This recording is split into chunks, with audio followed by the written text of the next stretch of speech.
Ladies and gentlemen, the show is about to begin. The Irish Spaghetti Podcast. Like and subscribe. Please enjoy the show.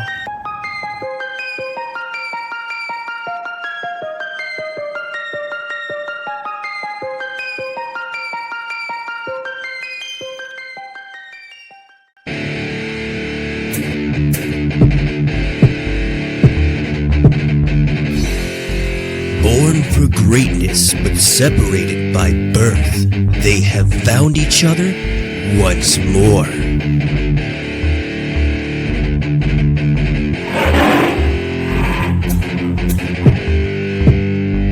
They will hunt, tracking game like a Cherokee Indian. No girls allowed.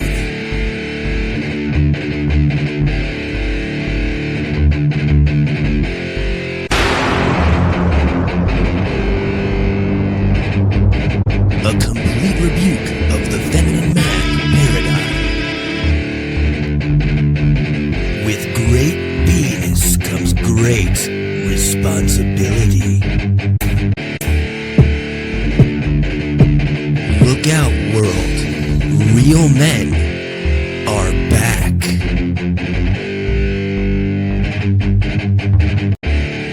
Total badasses.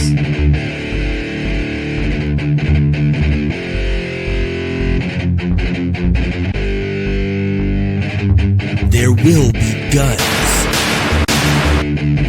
There will be violence. Step aside, John Wick. On December 7th, get ready for Irish Spaghetti. Eat shit and die. Yes. Oh wait, I'm screaming. I'm gonna rip your head off and shit down your neck. Am I fucking this up? No. I can cut anything, dude. This is all gonna be gold. You could cancel me out in the background anyway, right? Okay. This is fucking hilarious, man. Oh my god. Lean going here.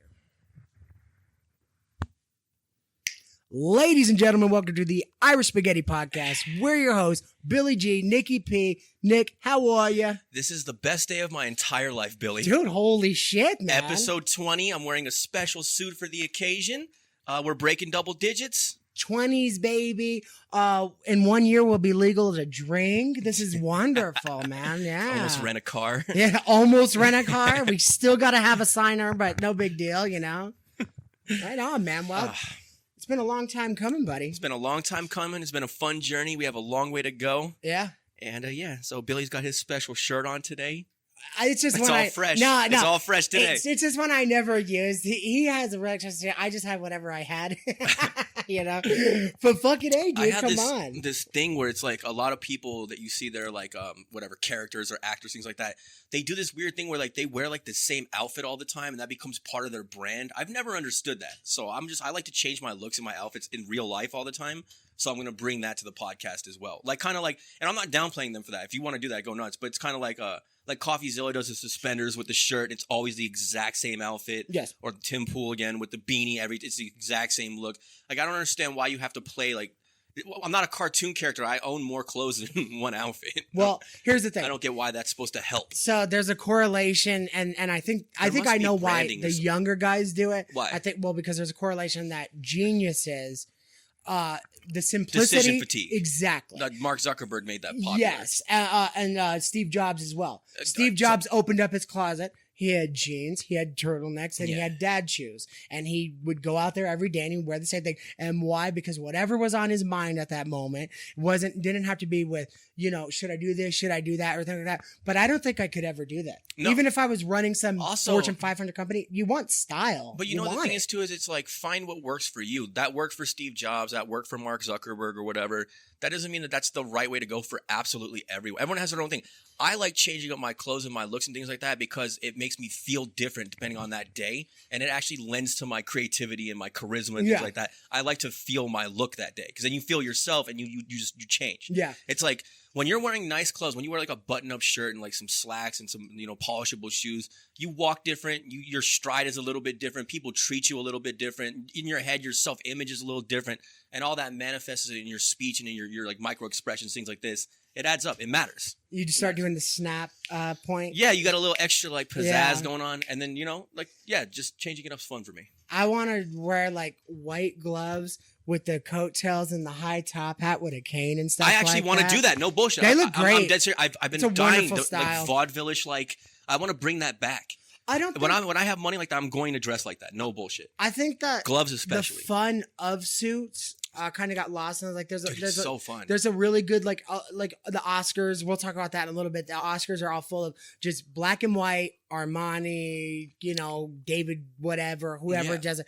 I like flair, man. Yeah, wouldn't it be fun to like if I was going to the Oscars, my suit is gonna stand out above everybody else's. Like why keep it to a black and white that like occasion. that very like almost like washed out professional it's like type default thing. yeah you know what I mean. And I mean there's nothing wrong with the classic black and white, but just be sharp about it. Like I'm an Italian, obviously. Look at me, I'm fucking Guinea. So obviously all the things that I'm attracted to are like gangster colors. That's why you saw me on that one episode where I'm wearing all black with a red tie, or one of my other favorites too. Solids. I have a lot of solids and a lot of overlap colors. Like yeah, I'll wear my dark blue suit with a periwinkle blue shirt and then the same color tie, and it looks amazing. So I remember when I was in gaming, which is why I own all these. I used to be it's called a floor supervisor. Most people know it as a pit boss, but I used to have a lot of suits for that. And I would come to work, and I always got praised for my fashion sense and my style. And everyone said you dress like an old school gangster.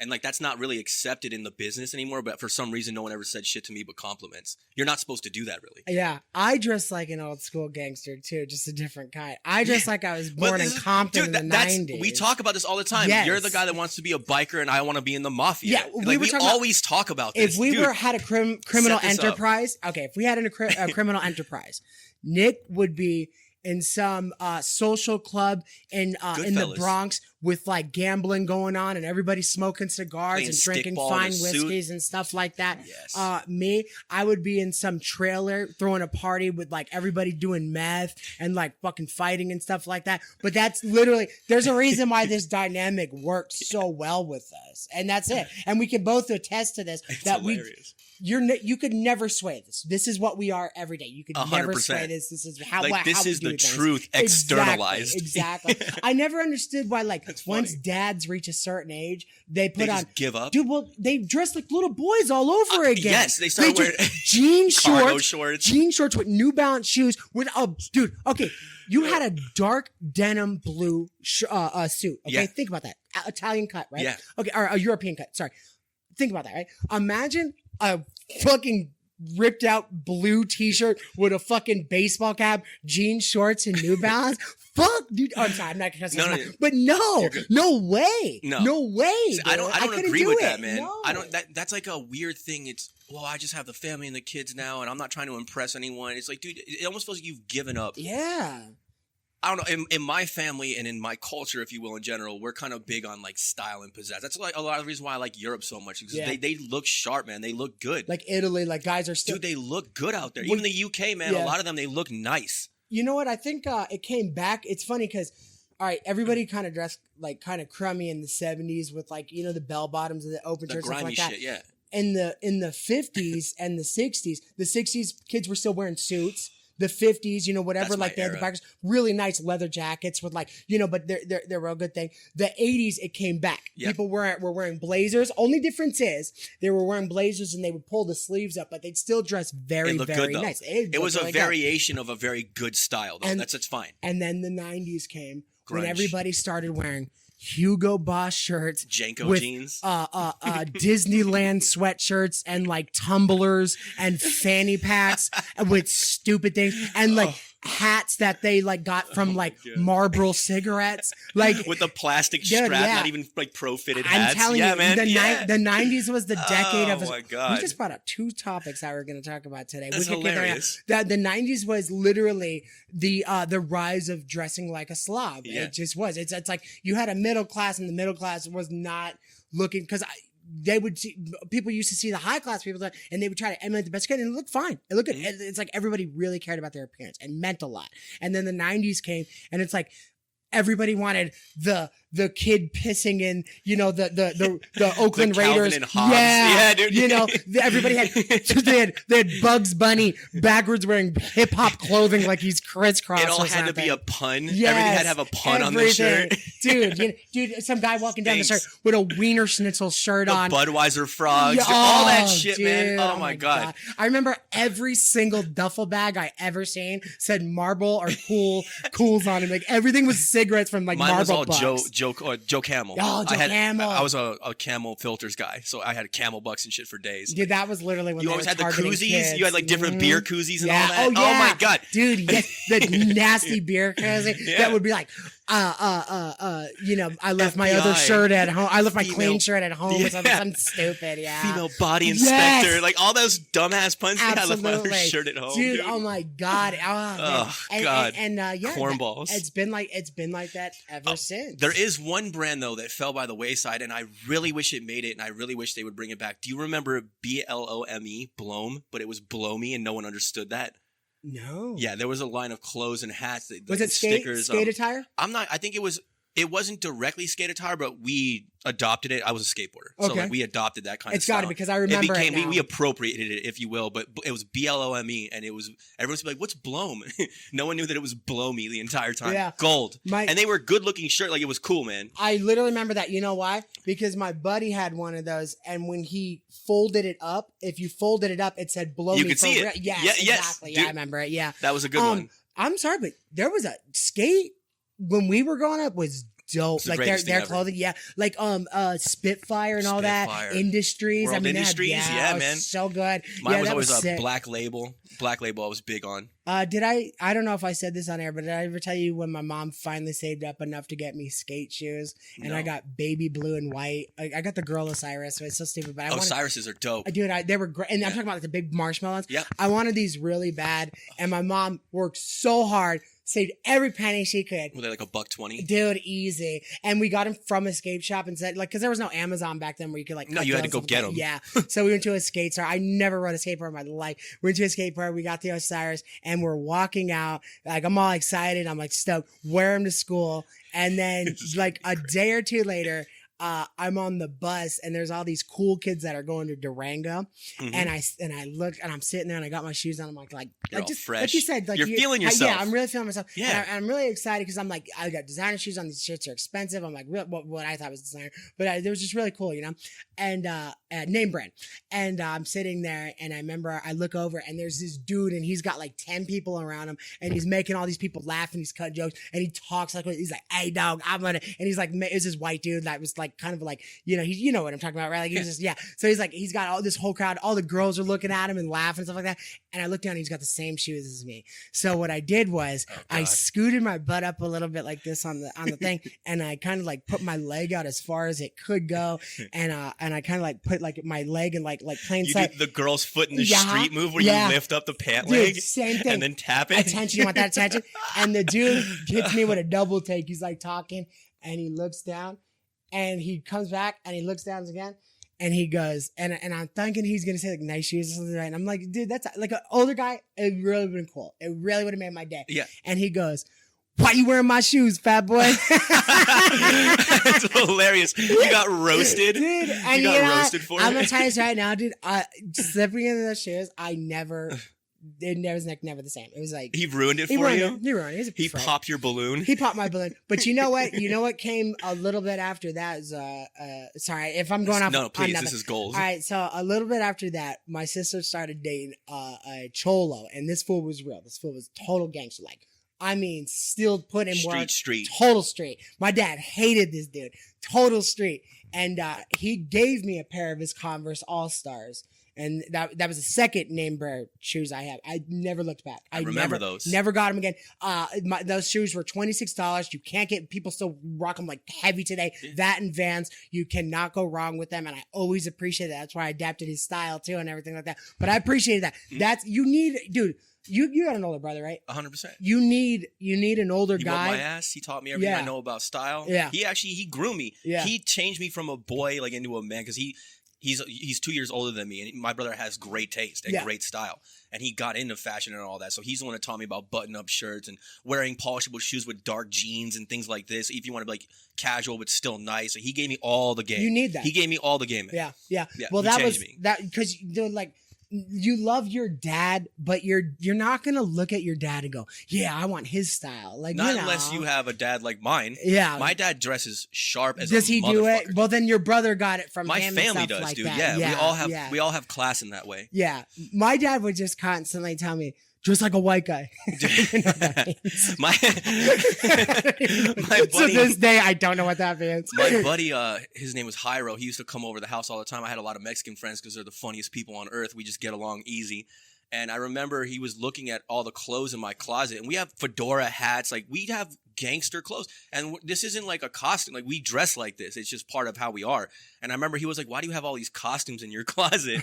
He thought that the hats and everything were like for like show or like no. He didn't realize that like that's just how we Did roll. his family not have any zoot suits or anything? No, man. No. But we're guineas though. Like, this was like a whole new. We were younger too, so this is like a whole new world to him. Because Mexican people dress nice too. They do. When they but it's a different style though. Like, the only time he ever saw like our closet was when he watched Casino. Yeah. That's the only time he ever seen shit like that before. And we just rocked that. Like, oh, so he thought it was like a big mob, like a wardrobe, like kind of. He was like, this is fun. Like, oh, is this your grandfather's clothes? Like, no, that's our shit. Like, my brother wore like Kangol hats all the time. I have caps. You see me wear it on this a lot. You know, like a lot of caps, a lot of hats, like things like this. My dad wore the jumpsuits. If you're talking about like jumpsuits were Italian, dope, man. My dad had all green, black, white Adidas jumpsuits. Yeah. He loved his jumpsuits, and he would wear Kango too. That's Kangols, man. Yeah. Well, I told you he's East Coast like you guys. You know what I mean? I'm not East Coast. I'm total West Coast. I've always been, but he just like that. Yeah. Like, he would love his jumpsuits. Loved those jumpsuits, dude. Like, even like that pea coat that I always wear, the super long one. Yeah, it's nice. I get caught when I go to the store. When I go out, I wear that coat all the time. Again, it's just like that's how we are. Yeah. People will stop me and compliment me on that jacket constantly. That's such a nice jacket. And I'm like, dude, the crazy thing is it wasn't even that expensive. Like, you could do this too. Yeah. Instead, you have $100 and you have options on a rack. Instead of picking this ugly one, just move your hand over here and get this cool looking one and buy that. Like, I get so many compliments on my clothes. Not really, dude. Yes, it is. Is this not cool? Is there anyone out there that doesn't go that shit? Sometimes it's just a hard fact. No. But I would like. I'm gonna be real. I would. This shit looks good. See, now we're gonna have an argument. Let's do it. I would never dress like that. I would never dress like that. But you would look good if you did. Sure. But I'm telling you right now. I'm not saying it's you. If you dress like me, you would look cool like that. It's just how it goes. Yeah, but that's your swag though. Yes. So I mean, like, you dress what you are. Like Johnny Depp's thing is Johnny Depp's thing. Exactly. And it fits him. Yes. But and that's what I'm saying. And you know what? I'm gonna say, here we go. See, I'm glad you said Johnny Depp. Johnny Depp doesn't dress like either of us. He has the big rings and I can't pull that rock star thing that he's got going on. The rock star and stuff like that. Yeah. So that's cool for him. This is cool for me. But that's even cool like for you. Russell Brand, very original style, but he looks great. Did you see him on Bill Maher? Dude, he looks fantastic. Yeah. The way he dresses, his whole style is so good. Yeah. That guy's got crazy good taste. But he's another one. I can't adopt that. He's another one. He's a rock star, dude. Yeah, he has like a super deep V and that long hair and shit. He's got like he just looks dope. He wears like dope boots and he's fucking great, man. Why isn't he he's a genius. Yes, but why isn't he bigger? I think he's getting there. I think he's starting to groundswell, if you will. But I seen him on like a string movies. I seen him in Forgetting Sarah Marshall. I seen him in Get Him to the Greek. He was good in all of it. Brilliant. Listen, it's whatever, but whatever that daytime stories. Oh, you mean bigger as an actor? Bedtime stories, yes. Oh, he was. Here's the thing. Like, well, I guess just he was a mega star star in the UK, and he came over for Forgetting Sarah Marshall, and instantaneously became an overnight success. We all knew him immediately. He was that guy. Yeah. And the reason why he's not more famous, he did a few more movies after that, but as far as I'm aware, he kind of like stepped more away from the acting and like went more down like the spiritual route. Now he has this podcast. He does a lot of. I think his interests changed, and I think he changed directions in his life. Yeah. And didn't pursue that as aggressively here in America because it was like close to like the end of his career on that side of things. That's the way that I view it. I think he's one of those wild horses that you can't control. Like you said, like he just decided to do this and he decided to do that. And he's a genius. I straight up don't think that you could ever go, you should do this. You should do this. No. I think he's just going to do whatever he wants to do. At some point or another, he's one of my favorites. I love that guy. Dude, I saw him on Bill Maher the other night, and this is full of liberals.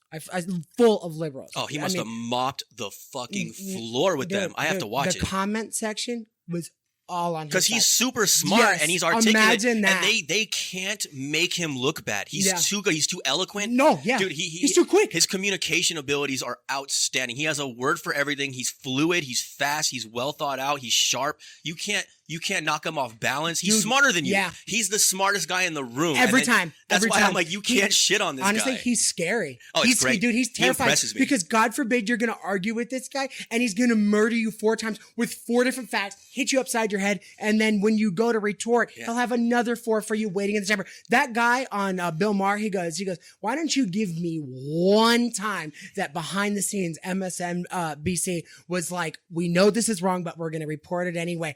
And before he could finish, he goes, ivermectin and Joe Rogan. And Nice. and the guy sitting there, Dude, nice. right? And the Just guy sitting rolled there, right out. And the guy went like this. I'm not even fucking with you. The guy went. Did he get small? The guy went, yeah. Shoulders went in. He went. And then Bill Maher, dude. Bill Maher sitting behind Russell Brand, and Bill Maher goes, "Well, he is right." At least Bill Maher had the decency to concede at that point in time. Yes, they were calling it horse medication every chance they could. Meanwhile, ivermectin's been used for years Primarily on humans. people. Primarily on people. But that's the thing is For like, infection, that's why right? I love him so much is because he's queued up, he's locked and loaded, and he's right. Yes. And he's put more thought into this. The reason why he's so powerful and he's so accurate is because he's not on the right and he's not on the left. He's a free thinker. Yeah. That's what he is. Yeah. He's a super smart. Oh, he doesn't go in there with notes. He's a free thinker. I think as brilliant They as Ben can't handle Shapiro that. does, I think that Ben Shapiro has a line of answers for everything he has. They have their arguments that they've fleshed out already in brings their- it out, yes. stuff like that. I think that Ben Shapiro's a genius too. yeah, by the way. absolutely. Yeah, even when I like talk shit about the like, But that's just a Russell whole separate Brand point. goes in there like he was just partying the night before, swings He's his loose. hairs back, and just starts Firing from the hitting hip. you with knowledge. Bing, bing, bing, bing, Is bing. that not impressive? Bullseyes all Yes. across the Dude, is that not ridiculously I impressive? just got done doing heroin. and then he yeah. And he destroys you. He slaps it. He's like, listen, baby, I love you. I really do. He's You're like, a I have human to do this. being. Yes. Wow. Yeah. Wow. And thank God for that guy, because not only is he that smart, he's that powerful, but he's a good soul. Yeah. He's a genuinely good person who cares about humanity and what's right Mm-hmm. and what's best and what's decent. He's not out for himself. That guy's a good man. He's a good one, man. Thank you, Russell. Appreciate you. I don't think I'm a very good person, but I think that when it comes to what I believe in, I think it's the greater good. Yeah, I think so. 100%. I don't think my arguments are perfect, and I think people would get hurt with the things that I believe in. But I think in the end, I think a lot more people would be better off. It's for hard, it. man. I Yeah. like to see people with hearts. Yeah. That's why I like Steven Crowder, because here's the thing. I could disagree with someone, but if I see that their heart is in doing the right thing and they're genuinely trying to do something good, Yeah. even if I disagree with their approach, I still respect that heart. Yeah. And that's what I think is lacking in a lot of these people that come out and like have these shows or whatever, and they fucking talk and editorializes. I think a lot of it is up here and not a lot of it is in here. Yeah. And I like to see people operating from their Well, heart. no, but the thing is, I think they're confused. I think that I don't think They they've may have noticed. rationalized it, I but- think they think they're coming from. It's kind Yeah, of I like don't this. know, man. Well, you talk about the, Some the of them, trans some of stuff, them, right? sure. A lot of, especially with the LGBTs, they don't want to hurt people. They want they're like, well, they just want to live their life. They want to. What you don't understand is like, all right, take like this here. Since we don't have to like directly say it, what about this?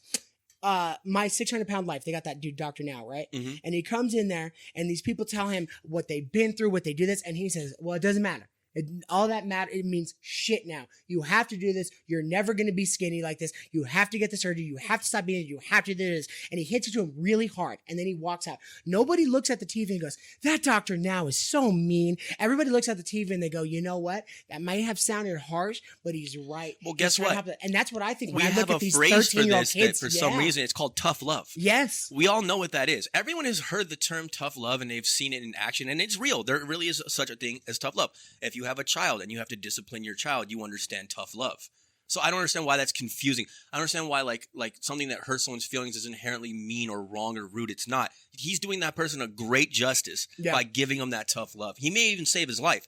These people are remarkably unhealthy. You know what I mean? He could have that tough love could save that man's life, change his entire direction in this world, and give him true happiness and peace and joy. Help him and his family. I mean, like tough love is good. We need tough love, bro. And how about this, That man? needs to be out If there. my daughter came to me right now and said, "Dad, I feel like a boy. I want to be a boy. I want to get the surgery. I want to do the pills. I want to do," the first thing I would tell her, and you know what? I wouldn't immediately go, "She's hurting. We have to do this. We have to cut her boobs off. We have to do this." I would say, wait, I would try to go about it as rational as I can, because I know it'd be a touchy subject. But you would go about it as rational as you can. And that's how you have to deal with everything. And it may not sound nice at the time, but in the end, if more people are benefiting, if we're not backing up craziness and just letting everything that's incentivizing, even. Yeah. It's incentivized. You get a round of applause and a pat on the back for doing this crazy shit. Yeah, dude. I mean, they That's literally, not cool. yeah, it's insane. These doctors that have these clinics that are butchering kids, they're looked at like heroes in that community, dude. It's so backwards. Yeah, it's very upsetting. Yeah. These people should, dude, for real. It's sorry. upsetting. They took an oath. They should be in jail. Yeah. It's not Do no helping. harm. Yeah. Dude, that's scary. Also, it's like, if you're a kid and you know what I mean, you don't exactly know how you feel, and the idea is put into their heads these days, this transgender thing that didn't used to be an option, like when my generation all the way back through the dawn of time. So kids wouldn't even think that that's what was wrong with them. What it really is that living is hard. Everyone has anxiety and pain and depression, and you know everyone's a little bit confused throughout their life. You learn as you go. There's times in your life where you feel fucked up and you're not sure why. You can't put your finger on it. This is all normal. But when you're in these states of pain, especially as a kid, and you don't have a lot of experience in the world, and they're telling you that that's a possibility as to why you feel that way, you're going to project that onto that as a solution, not understanding that you're just having normal feelings that everyone fucking has. Yes. And sometimes we just feel a little off, and sometimes you don't feel like yourself, and maybe you're going through something. Maybe there's a subconscious issue that you're not dealing with, and maybe that's the actual source of your pain. So you shouldn't rush to judgment and make that call. Like you're saying, take some time, be damn sure that that's what it is. You better be thorough, because if you're wrong, the mistake is catastrophic. It could destroy you. The suicide rate is exponentially higher from the people that make that mistake than those that don't. So learn how to understand what life is and what your emotional states are and where it's actually coming from before you just assign to it that it's this and then dive head first. Because they're cheering and applauding and saying, yeah, do that. Don't listen to them. And listen to you. Listen to you. Yeah, tell me why it's regional too. Why is there more trans kids in New York and California than anywhere else in the country? Why? Because the parents are like, promoted and incentivized. Do you feel like a girl? Do you feel like a boy? The kid was like, I wasn't even thinking about that shit until you said it. The kid's like, I just want to play in the dirt. I just want to swing. Maybe that's why I feel socially weird. Maybe that's why I don't feel accepted. And no, it's just you're a kid and you're trying to figure shit out. You haven't developed a sense of humor yet. You don't have social skills. You remember when you're like a teenager, when you're like 12, 13 or whatever, just being like noticed by adults or by other people in the room, you'd be like, you feel weird and fucking strange. You didn't like any attention. You didn't know how to handle it. Well, so this is normal. You're supposed to feel out of place growing up. It's a coming of age thing. Kids are naturally not comfortable in their own skin. And guess what? That's the everybody I'm 37 club. and I have a shit ton of confidence and I feel mentally strong, but I still go through all that shit. I still have doubts. And I still have issues. I still have anxieties. I still have days where I'm not feeling myself. I still feel off. I still get sad. I still get depressed, but I'm a fucking man and I can deal with it because I know what it is. It's just life. Yeah. It's life. We all go through shit. If you're a human being, dude, chances are that your insecurities eat you alive, but it's okay because the whole point was, you know, work through it. You'll be okay. You hold on. You do the best you can. Yeah. That was always you learn how to deal with these feelings right? and these issues. Yeah. But there's this false idea that there's people that walk this earth that don't have any of those feelings. That's not true. One of my favorite things ever is, I forgot what the interview was, but they were interviewing Muhammad Ali, the most courageous guy that's ever walked the face of the earth. And they were like, do you ever get nervous? He's like, I was nervous in every single fight I was ever in. Of course. But you look at him, you can't see it. You know what I mean? That's a brave motherfucker. That's a bad dude. And talking. So that's what becoming an adult is learning how to harness your power in your mind and go through those things and deal with them and manage them and just do it anyways. Keep moving forward, even though you feel that way. There's going to be days where you feel like you're the shit and you're firing on all cylinders and you're in that flow state and everything's just easy and you got the right thing to say. Pow, pow, pow. People are laughing. You're getting high fives. And there's going to be days where you're awkward and you're fumbling around and you put your foot in your mouth and you say the wrong thing. You get made fun of. A little bit of shame comes your way and you're going to feel weird for that week. Yeah. That's just what life is, man. We don't all bat 1,000. But what you don't do is go get some outrageous surgery. Don't tell them that might be what it is. Yeah. You know? Here's the thing, too, is that like you would, if that was a natural thing to feel, like you would come to that conclusion without being told that that's out there. You would know that. Like, hey, I think that I feel weird, and this is why I feel, and this is how I feel. What were you calling it? Body dysmorphia? Mm-hmm. Right? That's how it was. Okay, so trans people were classified all the way up until like 2010. It was considered body dysmorphia. You would go to a therapist, and you would say, listen, I feel like I'm a woman. And they would say, okay, there, you know what? There's a thing. Just like when people think that this isn't my arm, this isn't my leg. Yes. You know what I mean? There's some It's type the same of thing. like a phantom, a pain, or You're like, oh, it's yeah. super is your leg. Oh, stranger dysmorphia, where you're like, this isn't my body, this isn't me. Honestly, that's what it comes down to. There's a thing, and you know what? Honestly, if you're old enough where you're like, well, you know what? I don't give a shit what dysmorphia it is. I'm gonna live the life that I feel that it's inside my head. As long as you're old enough to make that decision. But when you start telling children that they need to start young and start putting them and on they have estrogen, no coping skills nothing. yet. They don't have any. They don't understand feelings or any coping mechanisms at all. They don't know which way is up yet. They don't know why they feel how they feel, and in any capacity. I remember being confused when I started liking girls. Yeah, dude, that's completely normal. I was like, what the fuck? Puberty's hard enough. To send some boy or some girl on testosterone or estrogen when they're that You're already young, flooded with biochemicals just to the brim. Just to make their lines all haywired and crisscrossed and your stuff like that. voice Now is they don't cracking. know. Yeah, Your face is changing. You don't even recognize yourself from day to day. You look different. I remember you're growing struggling. tits and a goatee Dude, at I the remember same time. struggling. That's Like insane. I'd be brushing my teeth and be like, I'm a whole different person today. I remember like just getting taller. I got a sense of balance and I had like really good control over my body. And I would have a growth spurt go like 2 or 3 inches, and my balance would be all fucked up, and it would make me feel awkward and insecure inside because I'm like a lumbering fucking weirdo. Yeah. If you told me that was because maybe I should be a girl, I may have considered it because I wouldn't have known better. I wouldn't have known what really was going on inside of me. It's just normal growing pains. I think Turns out, I was about to say growing pains. I have growing pains. You're a girl. Nancy boy. Nancy, huh? What are you doing, Sally? Huh? The legs hurt? That is crazy, bro. Dude, think about that shit. And you know what's so funny? As tongue-in-cheek as that is, that's kind of how it goes. It's exactly That's what it is. sick, Dude, dude. think about that. Honestly, I think that's more abuse than a person who like It's whacks absolutely their more kid on abuse. the ass and says, "Don't do that." That's so helping much, them. That's tough exactly. love yet Oh, again. man. I'm not saying to get brass knuckles and fucking don't knock their pummel teeth them.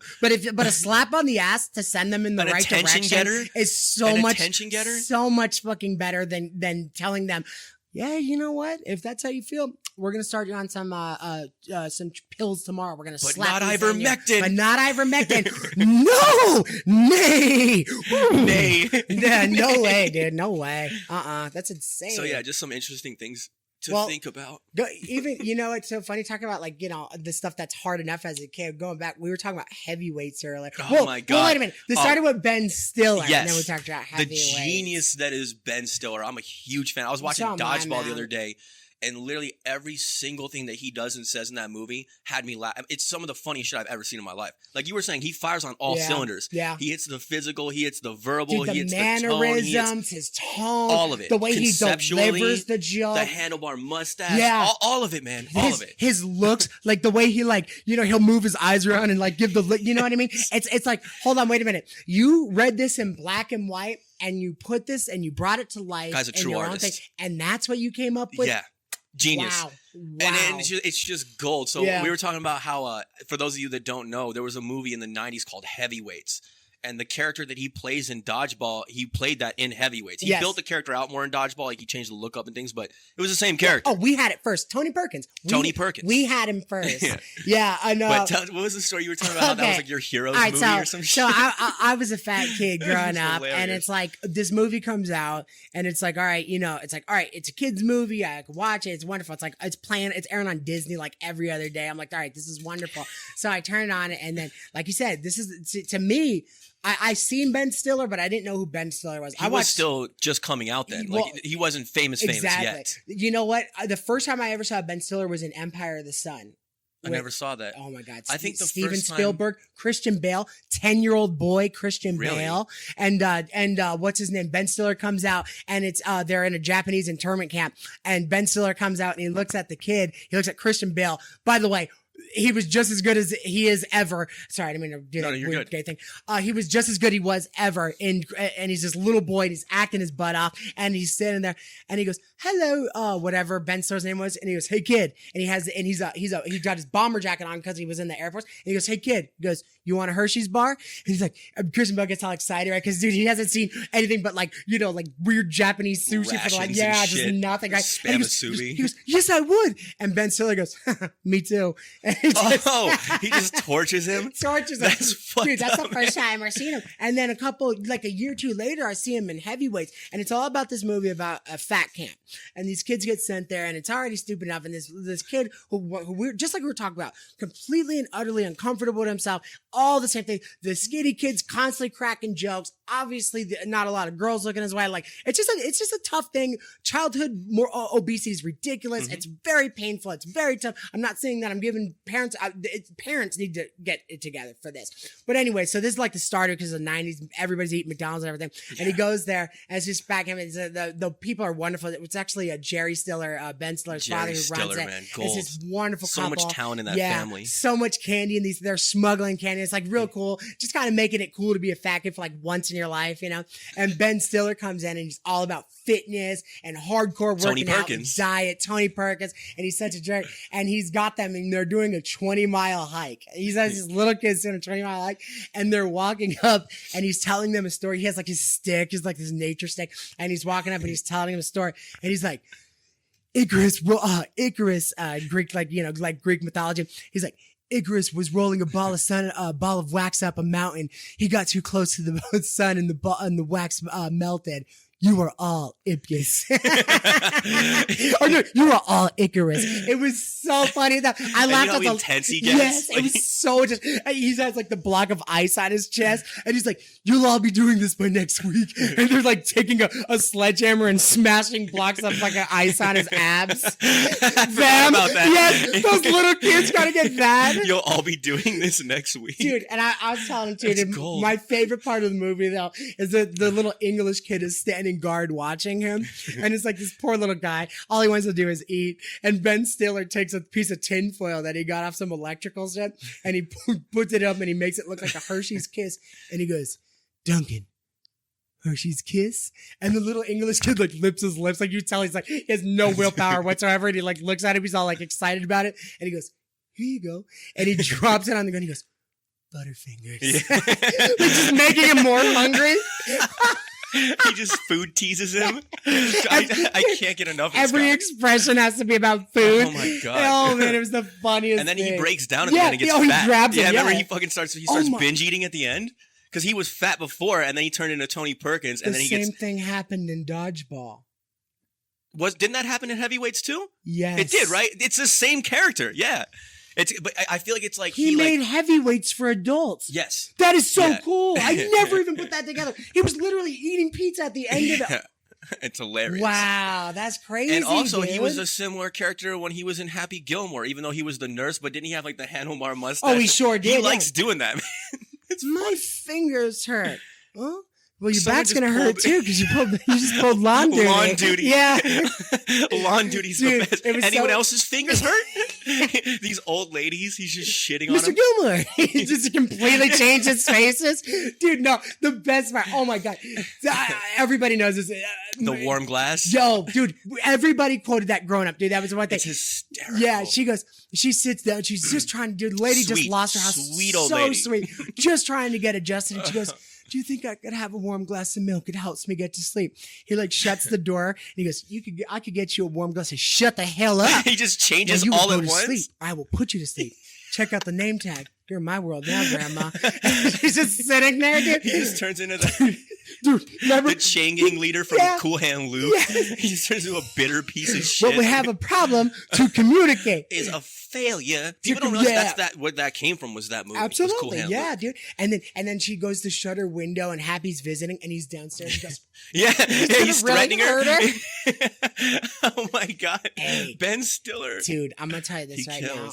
So there's on the Reddit and the internet, you know, all that, there is no shortage of fight videos, right? Like you could literally like spend your entire day watching fight videos. Right? How do we get to this? This is a whiplash. No, I swear to God, I was like, holy shit. Dude, I have seen 1,000,001 videos of elderly abuse in those places. Oh my God. Like the staff just kicking the shit out of these old people. It's everywhere. Dude, honestly, like, how could you do is there that, like a vetting process? Like, at all, or is it just people that are like, what would make you want to hurt them? Why? What kind of person do you have to be to where you look at these helpless old, have made it through the dregs of living life to just finally get a little bit of peace in this world, and you just want to beat them up. I can tell you this. Yeah. I could never do it, but I could also never be in that line of work. I won't be in that line of work though. Why would I take that job and beat the fuck out of them? Like, I honestly, if some old man was screaming at me and spitting at me and stuff like that, you're right. I'd want to clock him, but I wouldn't because I'm a good person.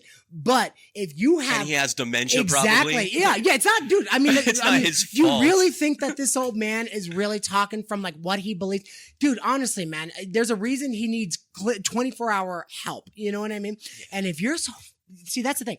I'm not even going to put myself in that position to ever become that type of villain and monster. Where you get desensitized to their pain. Yeah. But why would you take that job if you don't have patience? I won't work in that field just like you. Exactly. I won't do it. I'm not suited for that line of work. They should be dying for people. They should be like, we need good people that have lots of Compassion. patience. Yeah. It should be a very hard job to get. They should have like a very thorough psych evaluation process. Because there are good psych tests now that can give a general reading. Do you think so? Yeah.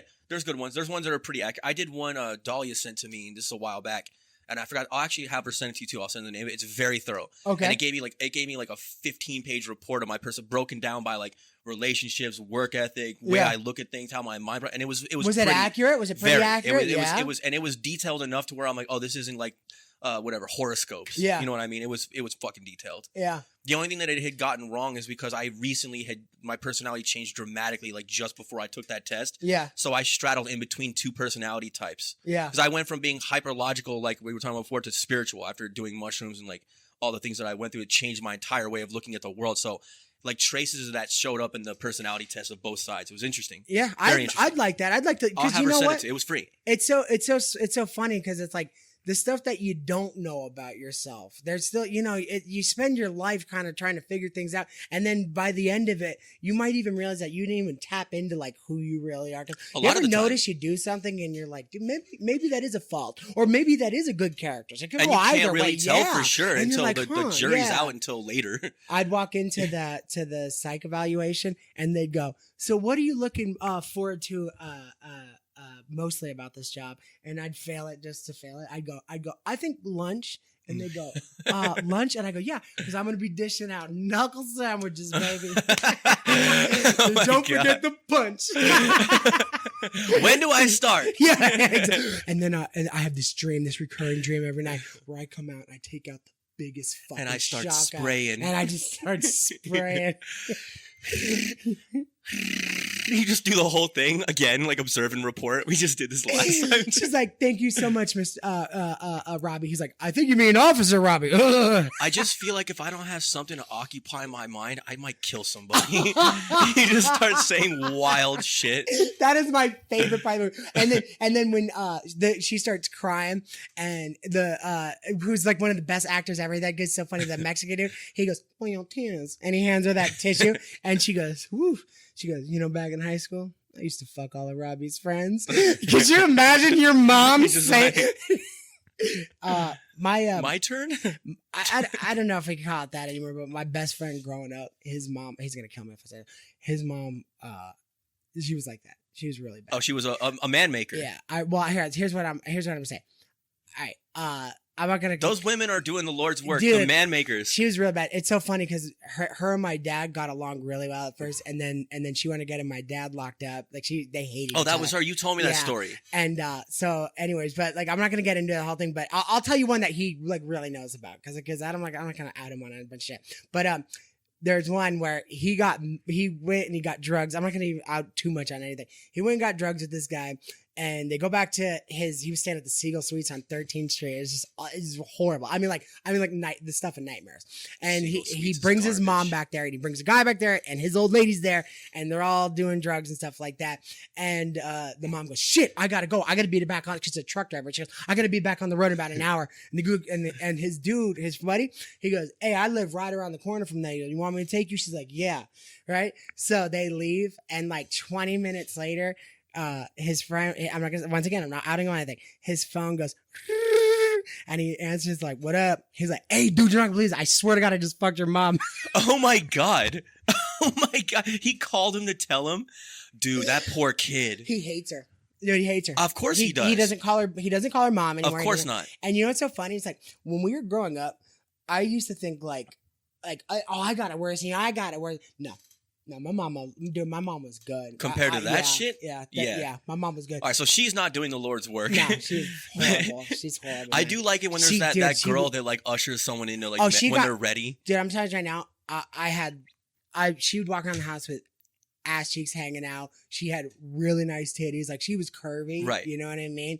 So she just shouldn't have been a mom, really. She was real young when she had him. And it's funny because like his aunt wound up passing away, but I wonder if he'd get mad at me. I'm not gonna say anything about it, but it was I don't know if he watches, but his aunt was the glue to the family. This clip goes viral. Oh, I know. Could you imagine? Tomorrow, everyone's talking about it. I feel so bad.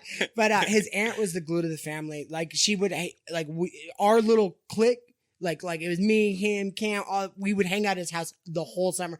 There was never, can they stay the night? It was like, she fed us, she gave us drinks, we'd sit in his living room, we'd play Grand Theft Auto 3, run around chilling shit. That's what we did. We did. You know what I mean? It was a blast. It was being a kid. It was so much fun, and she was real good like that. She wound up dying, and I remember everything just kind of changed from there.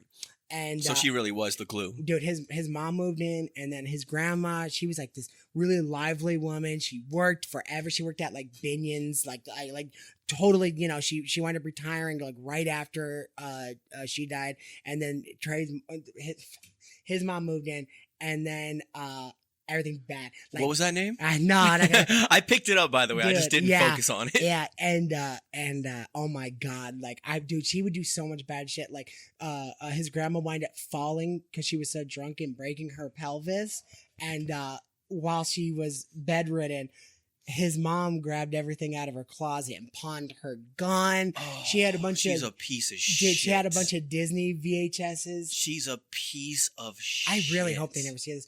She had a bunch of Disney VHSs. She pawned all of those, dude. And I remember one night I was staying the night over there because it was like carte blanche. I lived over there. He lived at my house, which is how it was. I'm sleeping on the couch like this. This poor kid. And his grandma used to drink pop-up vodka, like garbage. One of the handles every night, right? I think that's literally it's the worst vodka I've ever had. Alcoholic that I've ever met drinks pop-up. Yeah, because it's like $4 for a fucking gallon. Handle, yeah. Plastic. And I'm plastic sitting there, bottle. and I hear something moving, and I see something moving in the dark. This is why, till this day, I can't sleep without a fan or a TV because I never want that silence again. And I hear her like kind of like stumbling out, and she goes, and Judy was his aunt, and she goes. Get away from her, Judy! Get away from her! She was so drunk that she was delusional, and she was having some type of horrible nightmare, and she was crawling out, and I was the only one out there, and everybody was on like drugs back then. Oh my so God. Everybody couldn't wake them up. You couldn't wake them up with a fucking hammer, let alone this, dude. And I'm gonna tell you right now. The Pelosi. I was I know. I was 14. I wasn't a good person. I never said I was. I rolled my ass over. I did not help her. I rolled my ass over and went right back to sleep because I don't know what to do. Dude, you're a kid. It's an overwhelming situation. I don't know. You're in a fucked up environment. Now, as a fucking man, I'd pick her up. I'd clean her up. I'd bring her back to her bed. I would put her in covers. I would help her. I would do everything. Get her some water, maybe. Sure. Make sure she's okay. Then you're a kid. I'm like, fuck this. you throw the blankets over you, or no, no blankets. I stuff my feet underneath the couch cushions because it's freezing and there's no blanket. So you know how you make like your couch cushions a blanket? Yes. Yeah, dude, you got to do it sometimes. You know what I mean? But yeah, this is a horror show. I know, it was really bad. Oh, dude. She's terrible. But you know what? I'm gonna tell you right now, man. Been real. Some of the funnest times, dude. I bet. Were those drug days? It was dude, nuts. Wild times are always fun times. It's stories. It's adventures. Can't. It's when they last forever that it gets old and pathetic. But yeah, eventually it fucks up. But there is a time. There's always a time where it's fun. I don't know. I don't That's like how you people, get hooked. Yeah, I don't like when people look back at that and go, "Yeah, it was so." Like the war stories. And I'm like, damn. Listen, if you're not doing it anymore. Just I've never understood the broken people like, oh yeah, I used to drink till I piss my pants. It's like, listen, are you off? You're not doing it anymore. Can't you just put it as like a distant memory and think, you know what, man, that shit was wild, but you know, whatever, can't do it no more. Yeah. Couldn't that be the mindset? Would that help people? Or does that it would help people. Not harboring it and keeping it so close to you. When it's something so forgive bad, and move on, man. You gotta love yourself. Yeah, I think it's forgiveness, right? Because, well, you know what? I had problems with that shit. Like, I had alcohol fucking I still drink pretty good. Like, I'm a savage with it, but I'm fine. No, but there was a period of time. No, I don't ever. But there was a period of time. Do you ever? No, just back back there was a time Okay. where like I was like blacking out. I was fucked up. I was Yeah. depressed. I was a really bad time in my life. Yeah. And you don't realize that you're developing that habit, and you kind of just go down the rabbit hole. And one day I woke up and I'm like, oh, I think I have a fucking drinking problem. I quit drinking for like 3 months or whatever. But basically, it was a horrible time. It was obviously not my finest work on this planet. But do I harbor it? No. I overcame it. I got over it. I put it behind me. I forgave myself. And everything's good. And I think that a lot of people would benefit from that. Yeah. Just, correct the behavior. Why let can't it you go. look at it like, Dude, we're all fucked up. We all got problems. We've all been through Yes. shit. We all have. When you meet, like when I see these like righteously indignant people that are all judgmental, I'm like, oh, really? Nothing on your end? It's just been a fucking, you've Those been are the batting worst 1,000 Those are from the day worst one. ones. They're the worst ones. And by the way, Yeah. everyone who's ever been interesting or insightful or done a great creative work of any kind, Has a these are past. all nut jobs. These are all people that went off the rails. They were in extreme situations. That has Yeah. a past. It's all, you don't get that kind of quality and that kind of like artistry without that. Yeah. And you're supposed to go through pain and problems. That's part of the experience of life. And then you overcome and you learn. Now you have those lessons to give to your kids, or the Yeah. community around you. Hey, this is what I went through. Maybe this will help. We help each other out. Stop fucking breaking each other down. Like, help each other out, man. Dude, honestly, I think that was one of the most insightful things I ever heard, because there was such a pattern, such a freaking pattern of somebody that was like, yeah, man, and I used to do this. And it's like, it almost like comes out as fear. It's like, Yeah. hey man, listen, you're off now. Why can't you We're go, just glad to have "Hey, you back, yeah, buddy." That shit was crazy, dude, Yeah. huh? And you go, yeah, don't do it again. But that shit was crazy. High five, laugh about it, tell some stories about how it used Prodigal to happen. son. Yeah. You're back. You're redeemed. We're Yeah. throwing a party, man. Like we all have them in our family. Like we have people in our family that have alcohol problems, drug problems, blah, blah, blah. But like when they overcome it and they go to that rehab and they come back out, we don't give a fuck about all that. We're just happy that you got past it. Yep. We're celebrating. We're like, thank God that it's over. I'm not going to make you feel bad for that for the rest of your life. This life is hard, man. We need to have more compassion for each other. It's tough out here. Most people are honestly, we're doing our best. It's confusing. Things are difficult. Everyone has emotions and issues, and we're all wandering around like not knowing what the fuck's going on, just trying to figure it out as we go. Yeah. We got to give each other a break, man. Yeah, yeah. Stop pretending like you know We gotta what's give going each other on. a break. Stop pretending like you know Yeah. what's going on, because you don't, and nobody does, and it's okay. I wish this was my phrase, but I heard this. I think it was the game. The game said, "Every family has an uncle that'll kick your fucking door in and steal your TV." That's and that legit. was one of the most real things I've ever heard That's in my legit. life, dude. You know what I mean? Yeah. It's just. That's why, It's like, just a with fact the of whole, life. that's why I find it bizarre with the cancel culture. Like when someone says something or does something, Yeah. and all of society starts screaming at that guy, and it's like, dude, you picked out one minuscule moment of this person's life, one fucking thing, and then magnified it and zoomed in on it. And you're telling me that if I went through your life with a fine-tooth comb, I'm not gonna find anything. So he who is without sin, let him cast the first stone. You know what I mean? That's Yeah, what it comes down. It's absolutely. like, dude, Yeah. we gotta calm the fuck down. Someone has an off moment. We shouldn't magnify that and make that their entire fucking existence. Like, oops, Dude. he had a bad day. Yeah. He had a bad moment. He was, maybe you don't know what he's going through or she's going through, whatever the fucking case may be. Like, we gotta stop that shit. Well, he said this 20 fucking years ago. I'm a whole different person as I was when I was in my 20s. Like, Yeah. I've changed dramatically. I used to be a fucking maniac, I was a wild person with a colossal amount of energy, and I was going through my life trying to figure things out, and I had to learn how to work with that personality type and that crazy energy that's not normal to a lot of people. Like Joe Rogan understands. He's one of them. Yeah. I'm a type A nut job. So it's hard when you have that. There's people out there that have been through shit that are working through things, and we're all just trying to get better. Like this judgment shit.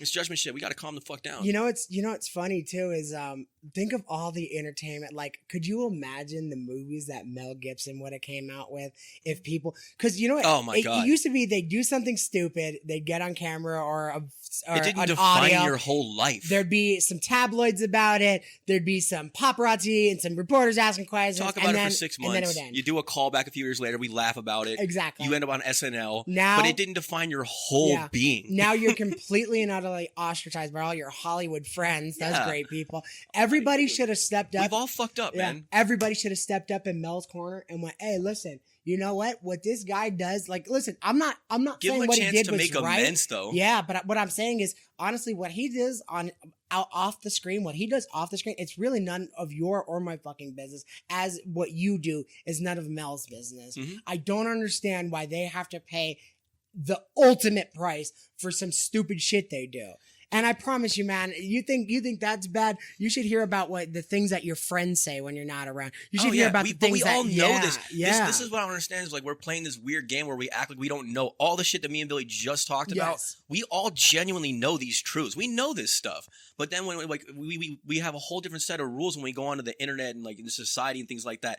Then all of a sudden, like, we forget all of this. We forget that we all fuck up sometimes, that we all have problems. We've all been through shit.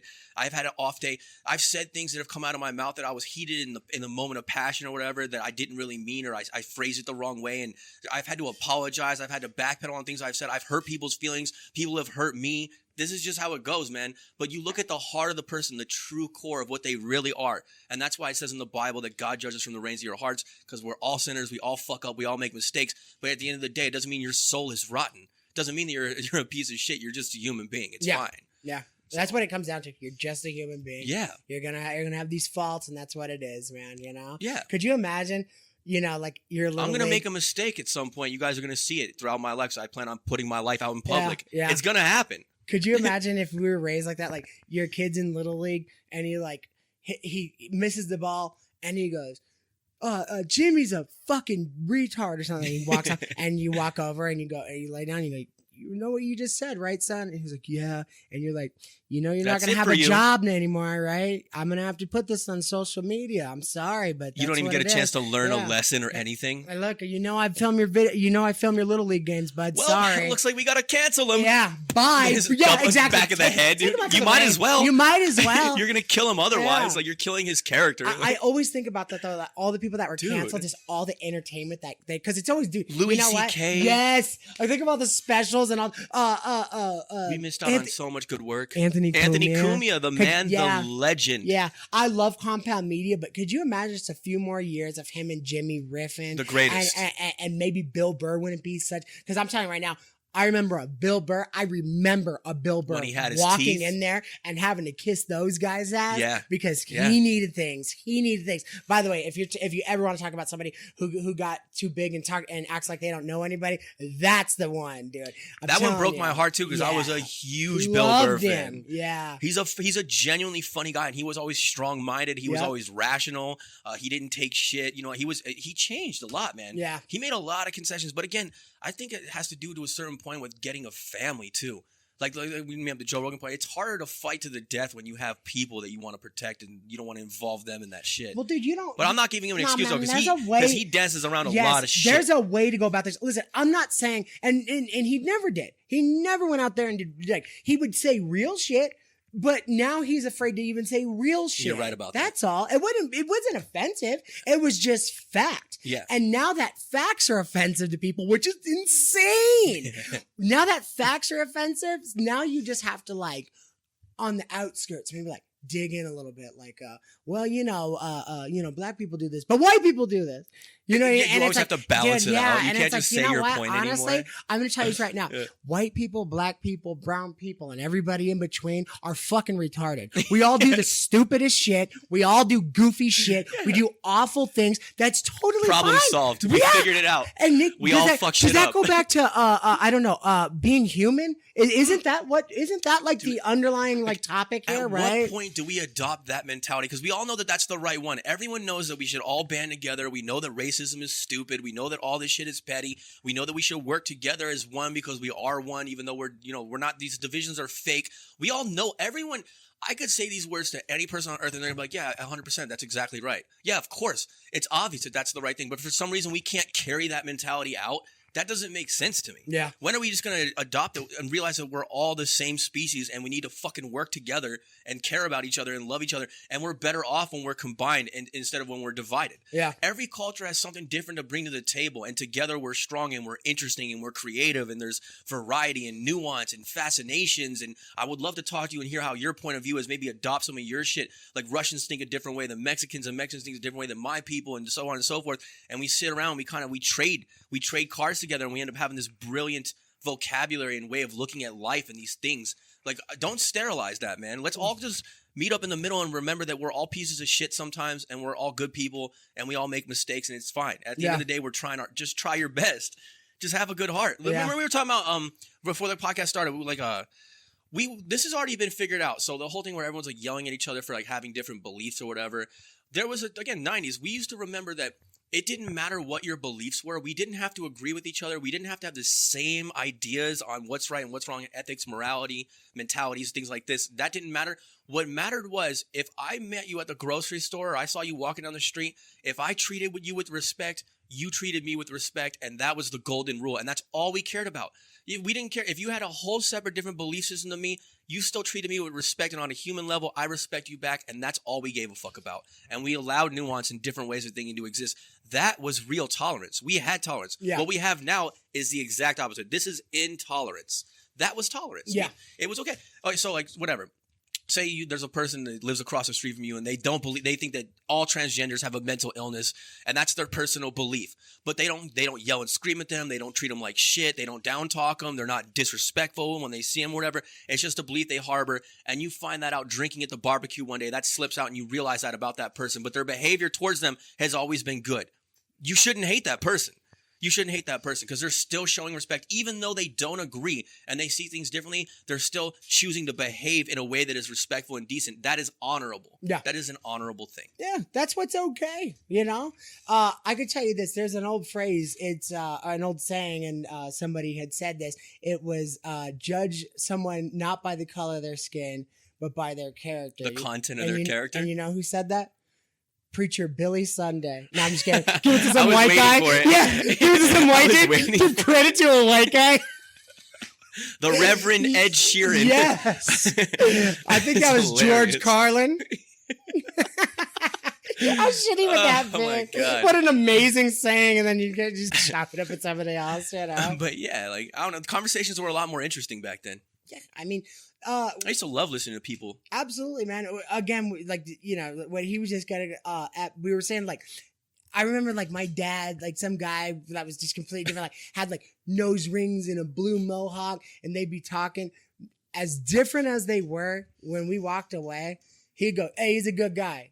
You know what I mean? Yeah, now, that guy's going to go that's off a good somewhere guy. and listen to punk rock and do crazy shit and something like that. You know what I mean? But it's that if you could have a decent conversation with somebody, and I want you to do something. Put your differences Yeah. aside and still respect each other. And go out and look. Go to the gas station. Go to the grocery store. Go to a casino. I'm telling you right now, it's people from all different walks of life getting along just fine. Mhm. Do not let them manipulate you into thinking you're a victim or you're a perpetrator when you're really not. Just go enjoy. Turn the TV yourself. off. Yes. Turn the TV off and live in the real world, and your clarity will rush back to you. Yeah. It will be a very sobering moment of clarity. The day that you stop thinking about the shit that they're saying on this fucking TV all the time, and we just talk to each other like we used to do, you'll realize real quick that most people treat each other with respect. Most people don't care that you have different beliefs. Most people aren't yelling and screaming about it. This is all manufactured nonsense. It's nonsense. You know, some dude was like living in his van for the past 50 years, never had TV, never did it, kind of just driving around the country. That guy's got to be a national treasure. Dude, well, and then you go, hey, I want you to see something. And you turn the TV on and you show him the news. He'd go, hey, that's not true. And you go, It "No." says it is. Yeah, no. It says it is. It is, because they're saying it. He'd go, no, I was just in New Mexico. They're fine down there. I was just over in Illinois. They got some bad parts, Well, but everybody seems to get along Here's better something. enough, you know? Here's something that people haven't adjusted to yet, and like I still have a lot of optimism and faith in humanity over time because we're getting used to all these. Such a pessimist. But like, just hear me on this. Like, we're getting used to all these tools and this aggressive media and YouTube on our phone. This is all new. People don't realize that this is a magnification tool. If you turn this on, they're taking situations that rarely ever occur, but it's a worldwide phenomenon of recording everything. And so it seems like it's happening everywhere all the fucking time. But in reality, it's not. It's just magnified in this digital fake reality that's not real. You're seeing, like, if you watch like the Faces of Death channel, whatever, you Yeah. like look up fight. If you spent the whole day just looking up fight videos like he does on Reddit or whatever the fuck, you would think that if you walked outside, everyone is fist fighting each other to the death everywhere you go. And no, just because you find a lot of it on the internet doesn't mean that it's happening everywhere all the fucking time. It's an illusion. It's Yeah. not real. So they make it seem like that all this crazy racist shit and all this shit's happening all the time everywhere and blah, blah, blah, and this, that, and the other thing. It's an illusion. It's not real. In reality, if you just walk outside, like we always talk about, birds are chirping, people are acting normally, and people are treating each other with respect. That's most of what's actually happening. This is an illusion. It's an illusion. In fact, I'm going to tell you something right now. Those are so isolated that, like, let's say you walk into Walmart and you see two dudes just bombing on each other with haymakers. You're so excited because that so rarely happens. That's what I'm That saying. you're like, yes, a fight, and you go run another. Yeah. I'm telling you right now, listen, we all love blood sport. I don't care who you are. There is nothing better than walking into like Mervin's and somebody's getting Mervin's. thrown over the rack and so you just come down, or you walk outside of like, you know, like Burger King and like somebody's arguing over a parking spot and two women just start like beating the shit out of I them. love those. Now listen, I'm telling you right now, people are, Jerry, there's Jerry. aggression, dude. And Yeah. sometimes you just get out, you know, as long as nobody's stabbing or killing each other and people are just like duking it out, something like that. Like, you know, I mean, I don't know. I think This shit mostly isn't everybody gets happening, into though. a fight in their life at least once. You know what I Yeah. mean? Yeah. Yeah. But- But it's not. But I'm telling you right now, the reason I'm issues bringing it up aren't rampantly out there. is you never see it. So when it finally does happen, you're like, oh my god, you know what I mean? You're all excited and Yeah. stuff. You know, it's funny, man. Yeah. One time, I dropped my buddy off, ran upstairs to change my shirt. I come running out, and he's like this. He's like. And I'm like, what? And he goes, bro, some Jeep pulls up, slams the brake in front of your house. Goes, this guy runs out. He starts yelling at this guy. This guy pulls behind him, runs out of his car, hits him over the head with a bottle, punches him like 4 times, runs in his car, jumps in his car, goes, the Jeep backs up, runs over the little wall in front of my house, comes out and takes off after him. This right? happened while you were This changing your happens shirt. All in like 1 minute. And I'm looking at and I'm smelling burnt rubber, and I'm looking at the destruction of this wall, and I'm seeing the tire marks Broken going glass this way. everywhere. Yeah. And I'm like, you're shitting me. He's like, dude, it was the craziest shit. I was like, and this guy, and I'm like, dude, what? I love stuff like that. That's And hilarious, yeah, dude. dude. I'm telling you right now, it was literally like, It's exciting. it was literally like blinking for Haley's comment. Like, you're just like, dude, what? Yeah. What just happened? Like, no. For Haley's comment. Dude, it was so bad. Dude, That's gold. Dude, I would have loved to have seen that. I'm sorry. I would have Oh, man. loved to have seen that, dude. That's oh my super gosh. funny. Yeah, it's a trip, man. It's a trip. Stormtroopers. Oh, Stormtrooper. We got a All great right. video. So we got a hilarious light end of the episode video. What time is it? Oh, we're an hour in. Okay, we may do a slightly shorter one today. Let's see.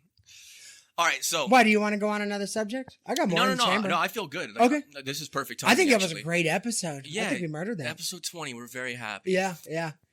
By the way, there was nothing in the new. What you just saw was like off the cuff. You know what? Like we had, yeah. Thank God, though. I enjoyed this a lot more. Yeah. Here's the thing that I'm kind of obsessed with. I talk about all the time. So again, like because we have to talk about mainstream shit to get views, so we can get momentum and we can get the show off the ground. But the truth is, what I really want to do is I don't want to. I call it their conversations. Like this whole media circus that's going on, all this crazy shit, and they make up the 5 or 10 issues that everyone talks about. That's their conversations. I don't want to have their conversations. I want to have my conversations. The things that I am interested in, the things that I think are important, the issues, views, anything, whatever, what I think matters to talk about. I don't want to have their conversations anymore. Like when me and Billy are just shooting the shit at work, or like we just did on this episode, if you will, that's what truly interests me, because it's from our hearts. We're genuinely it's opening up. We're changing directions. It's all off the cuff, and none of it is being controlled by the dogma of this. It's genuinely what we want to talk about. So I think more people need to start remembering, don't have their conversations. Let's have our conversations. What they say is important doesn't mean that it is because they fucking said so. What we think is important because we're the fucking people. Yeah. We matter. We matter. And, That's not... And I could go on my phone right now and find us 5 news stories to go over there. But since we've been like... But then you're since just we're, like- spooling and perpetuating No. the same fucking problem. That's man. what I'm saying. But honestly, like since our growth of this channel and what we've been learning and how we do and stuff like that, I kind of got an idea of what works with us and what doesn't. Mhm. I can't just say some bullshit story in the news that 10 different people already reported on, give kind of like a mashup of like what I hear and stuff like that, and then roll it out. If it's something that we're really interested in, by all means, we'll talk about think it. it Like, matters. like when we talk about the immigrants in New York, them just ruining that beautiful town, like just hilarious, But only if there's some type of comedic related to it. I'm not going to sit there. I remember one time, the last time that I like really did that, where I was like, you know what, I'm not going to do it. I remember we did some news story about something that was like some real serious topic, and he's like, "Well, what else do you got?" And I remember I looked at my phone and I had this earthquake in Turkey, where I'm telling you, there's no Thanksgiving there this year. Where 1,500 people like I guess I could laugh at that, but they all got crossed.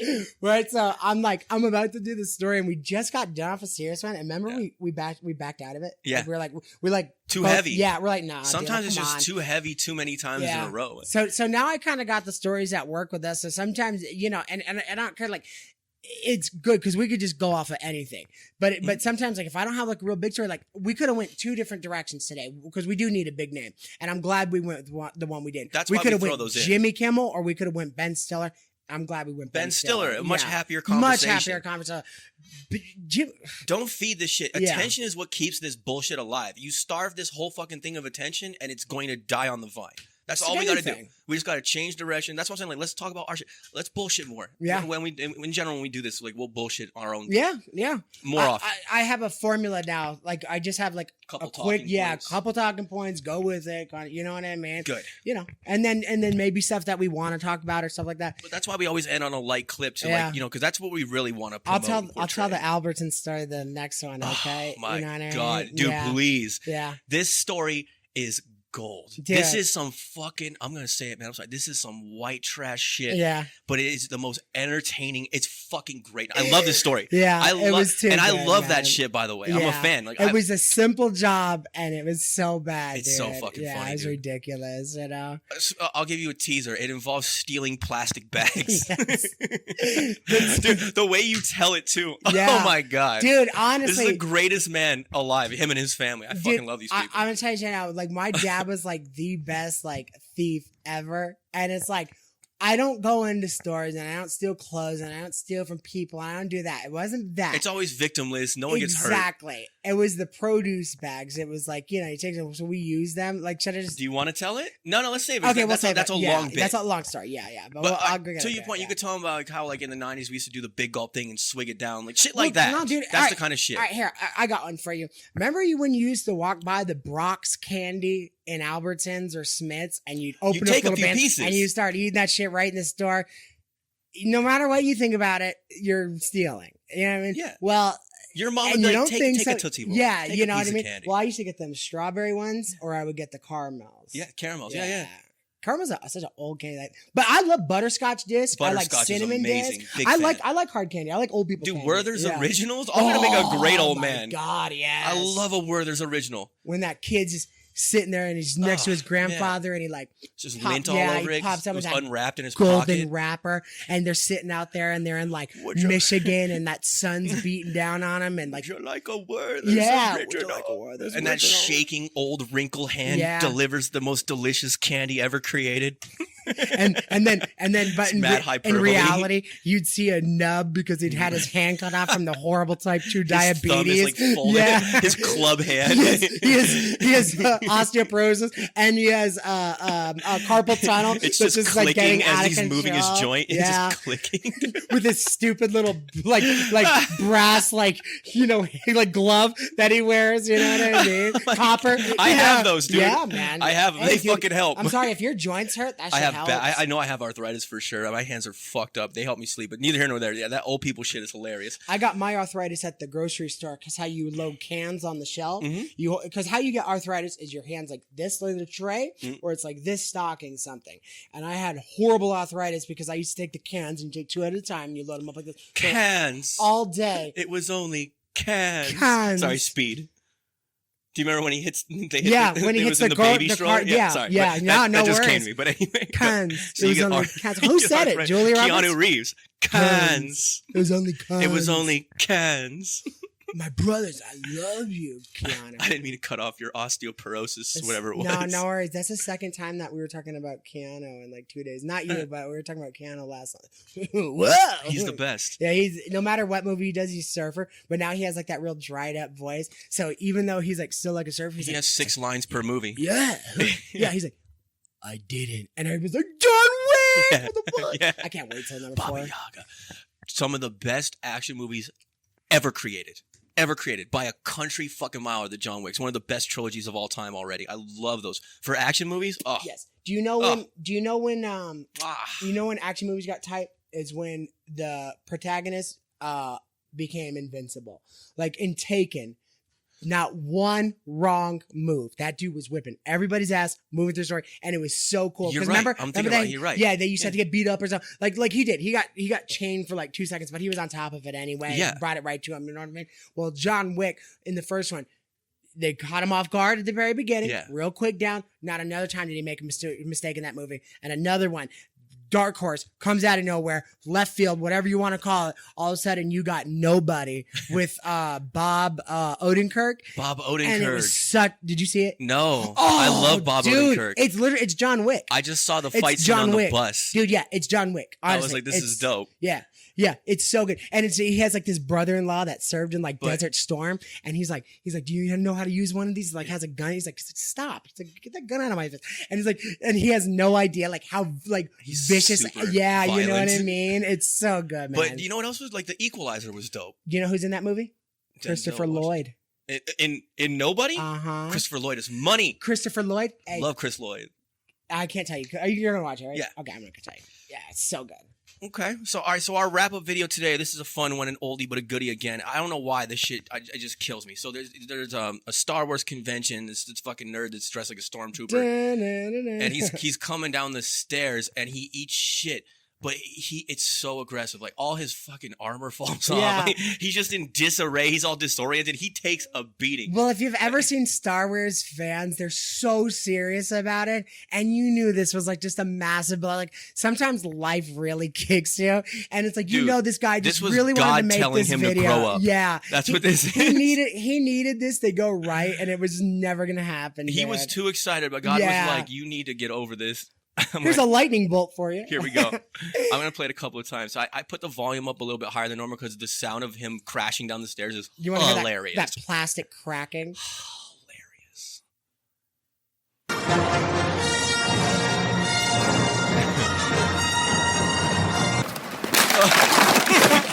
The helmet. The helmet Look at the went armor. first. The It's armor's all gone. disheveled. Dude, I'm not bullshitting. He didn't miss a single step. He hit every one on the way down. Oh, it's so good. And he just has to shimmy off, just embarrassed. Can we go back to that real quick? As if being a virgin wasn't bad enough already. That's the first thing that happened when he entered the big city too. That was too good. The best part, he was all excited, dude. He's like, dude, I got an authentic Star Wars Stormtrooper He probably outfit, worked dude. on that all year and he couldn't wait to get there, dude. That is just too good. I'm pretty sure that was real, too. Dude, they could barely walk in those suits anyway. What was his plan on going downstairs, you know? Oh my God, I love this video, dude. OBS guide for streaming. Oh, why is there an ad? We must have to No, it's not it's an that ad. time of the year include again. There has been I went to a different video. of updates on OBS. I'm making this video for fuck it. new. You Whatever. guys should probably learn this stuff. Yeah, I don't know why it switched to that, but whatever. Oh, that was too good though. But yeah, man. so that dude eats shit, and I I think that's God telling him to reevaluate. It's time to grow up, buddy. Time to put away the Stormtrooper outfit. the Comic-Con went from like you know what's so funny? Comic-Con was so different, like in the 90s, like really hardcore. And then whenever it became cool to I'm like a Star be into Wars fan that. too. I hate Original Star Star. I Wars. love the original Star Wars. So anyway, not to cut you off. We agree on Indiana Jones. I hate Oh Star my Wars. God, Indiana Jones is the best. But all right, so another one of the funniest things ever. Do you remember Triumph, the insult comic dog? Yeah. Did you see the one where he goes to? I think it was episode 2, Attack of the Clones. There was Bob an opening. Heigl. Did you watch that where he Robert goes Heigl. and they're all outside like reenacting the first movie, and he just walks around and just roasts them all? It is hilarious. He hires that Spock to show up and just flip them all off, and they're all like, boo! Fuck you! And then the one dude has the Darth Vader outfit, and there's like the buttons on the chest, and he's like all proud of how like realistic it is. And Triumph comes in like the dog puppet with the cigar, and he's like, which one of these buttons calls your mom to pick you up after the movie? He just roasts the shit out of all of them, dude. Dude, that's too good. That fool comes up with that shit on the He's cuff. brilliant. You know who got into a big argument with him is Stuttering John. Really? He claims that. Think about this, dude. Could you imagine? That's one of the best shit talkers that ever lived. No, dude, but Stuttering John had his questions written by Howard Stern and Fred. Could you imagine? Your entire career is built on Scripted. somebody else writing for you. You're not even the comic, right? So he goes on the Tonight Show some years later, and he sees, I think it's Robert Heigl or Stephen Heigl, whatever Transcendent Dog's name is, and he sees him, and he got hella mad because he like said, "Hey, how you doing? I'm stuttering John, blah blah," and he's sitting there, he's like, "Hey, how you doing, man?" Kind of like in his own head, and he was so mad that he didn't say, "Hey, like he didn't fawn over him, no, basically. He goes, I wanted him to say like, "Hey, I know I took your act." He thinks that he took it. He thinks that's the same thing. Think about that. He's delusional. Dude, it's really bad. And he also says that Borat stole his thing. Borat? Yes. Dude, that's one of the most original guys on the planet. Yes. Get the fuck, this guy. Sit down, stuttering Howard John. Stern, Shut up. Howard Stern wrote his questions. Put that up like that. Okay, all right, whatever. All right, fine. Listen, Howard Stern's a genius. So is Fred's a monster. Jackie Martland, all those guys are great. They write your questions. You're doing somebody else's work. All you got. And it's a good thing. It's fine. You had the balls to ask it, which is a lot. Going out to those red carpets and just walking up to somebody and knowing you're about to fuck their day up in a really vicious manner, but having the balls to do it. Like I couldn't do it. I couldn't walk up to Kathleen Turner and say some shit like that. No, he's gold. You know what I mean? Yeah, you know what I mean? So he did do it, but you ruin in that way. Yeah, anyways. you tank your entire career to come up and start saying that Petty, that was man. your act. That wasn't an act. It was just being you. If you're a person of genuine talent and ability and skill, You you never don't have to question say a it. word. People could just see it. You don't have to try to claim it like he does. So he's a weirdo, man. There's something wrong with that guy. He got hella mad at him. He was sitting there thinking that he owed him some type of like gratitude. Like what? Remember we were talking about the Louis C.K. story where Dennis Leary stole the "I'm an asshole" thing from Louis, and that was one of the things that made Dennis Leary famous. Like he pushed his career over the edge, and he was talking about it. I want to say on O&A or like I was watching the show, O&A. whatever. Yeah, and they were like, "Oh, you must have been pissed about that." And he goes, "No." He was like, if he's struggling that bad and he feels like he really needs to steal to win, he's like, "I'll just come up with other good material." He's like, "It's fine." And he did. And he did. And look at where he and turned that's out. why, Dennis Leary. But it never didn't had even anything phase him because else. he's not a one-trick pony. He's like, No. I'll just make 900 other great fucking things. If you really need to steal this, go ahead, buddy. So shame on you. Shame on he didn't get petty and like call him out and all that shit. Dennis Leary literally took somebody's joke and then stole it. Yeah, Anthony was like, and then Louis C.K. said one of the lowest moments of his life is that he needed money for some type of project he was doing, and Dennis Leary happened to be there, and Dennis is like, "Well, what do you need? I just got and this he had deal." gotten famous off of this shit. Yeah, so he had a lot of money. So Louis like, "Look, I need like $5,000." Like, yeah. So he's like, he fronted him the money, right? Think about this. So Anthony said, what he was going, do it. And just him the whistling money. because I'm an asshole song while he's peeling the bills off. Dude, just twisting that knife. Dude, I almost crushed my car when I heard that, just Anthony laughing so Quinn, hard, dude. dude. We love him. It's fucking gold, man. I gotta tell you something. Go ahead. Chrissy Marr is gonna be in Las Vegas on April 27th. What do we do? I don't know. I'm telling you. Should we go see her? I'm telling you, you put me in front of her. I'll at least. We're trying to get guests. Yes. We want to get guests and like kind of involve other people in the show at some point. That would be a huge bump for us. That would be amazing. That would be a huge bump. If for you us. guys know her, put us in contact. And she's a pipeline right for Anthony. And I heard that it's a smaller venue, and I know that she is kind of interactive. Afterwards, her and her dude walk around. We and should talk to make everybody. business cards. We should. With Irish spaghetti. I'm not even bullshitting. Let's Now, just we're just brainstorming let's like make how to two- grow the show let's make on the two show. Amazing. Oh, I know. Because I'll leave them at like restaurants. I'll just leave them on tables and Yeah. shit. You never know, man. That old school method, that guerrilla marketing, that shit worked. What's that code too that they It works. scan? Oh, QR code. Let's get one. Dude, we'll start working on that. That's the next thing that we're doing. Yeah, that's a big thing. Cool. Yeah. Cool. And Just we a can little leave bit of those branding, everywhere. a little bit of legitimacy. Yeah, a little bit of like self-promotion. Good idea. Yeah. Let's Good do idea. it. Let's Done. do it. Done. Okay. All right. Hey, we're excited. We got a new project. Dude, I have a renewed vigor right now. I feel fucking energized by that. We always come up with like the next big thing that we're gonna do. To work on. Yeah, because we're very happy and comfortable with the quality of the show right now. We're enjoying the fruits of our labors and just putting out episodes. The movie preview was a blast. We have ideas for another sketch we're going to start setting up. So new things are coming still. New things are coming down the pipe. Get excited. Come on this ride with us. Like we always say, have our conversations, not their fucking conversations. This is our brand. 90s kids all day, baby. You want to take us out? Boom. Ladies and gentlemen, this was Irish Spaghetti Podcast, episode 20. We thank you. You guys have a wonderful night. God bless. Free Andrew Tate, top G, man. Still, our prayers are with you. Every episode, we're calling out your name. Hopefully, you can feel our love and our prayers being sent your way. You're doing the Lord's work. You're almost Keep out, it up. buddy. Stay strong. Let God be Almost with out. you. I say a prayer for you every day, my friend. Tristan too. You know what it is. Peace.